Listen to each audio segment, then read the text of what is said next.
Complete. United এবার পর second step হচ্ছে এটা প্রত্যেকটা আছে আমরা কোন কাজে করব স্টুডেন্ট মডিউল এই কাজে দেখতে হবে। তাহলে এটা দেখো শিফটেড করতে হবে কোথায় প্রোফাইলে স্টুডেন্টকে প্রমোশন করব প্রমোট করব।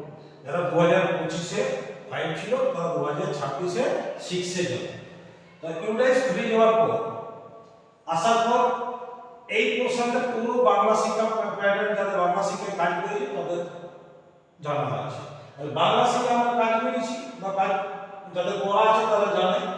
এগুলি যে আমার কোন কোন অনেকগুলো জিনিস দেওয়া আছে আমার এখানে কোন অপশনটা বোর্ডে যেটা আপডেট হবে স্টুডেন্ট মুভমেন্ট অ্যান্ড প্রোগ্রেসিং যেটা আছে প্রসেসিং আছে সেটার মধ্যে হচ্ছে প্রোগ্রেশন অ্যাক্টিভিটি দিয়ে স্টুডেন্ট এর প্রথম ফার্স্ট এটা প্রোগ্রেসিং অ্যাক্টিভিটিটাকে টাচ করতে গেলে আমার ক্লাস সেকশন অপশন চাইছে 5 এর উপর আমি সেকশন এ দিলাম গো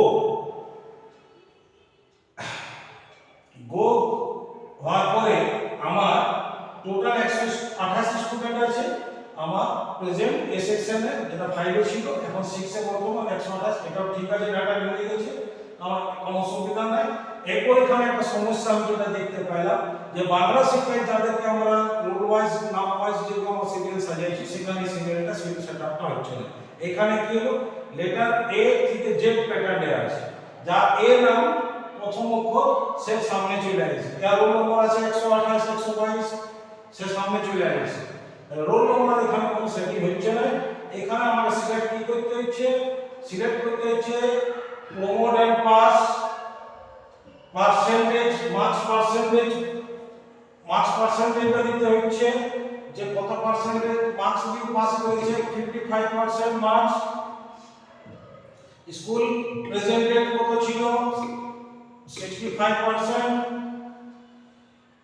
এরপর হচ্ছে স্কুলের ও regular student running student same school থেকে পড়াশোনা করছে। এরপর হচ্ছে আমি 6 এর কোন সেকশন পড়াচ্ছি এই সেকশনে এখানে আমি আপডেট অপশনটাকে ক্লিক করব।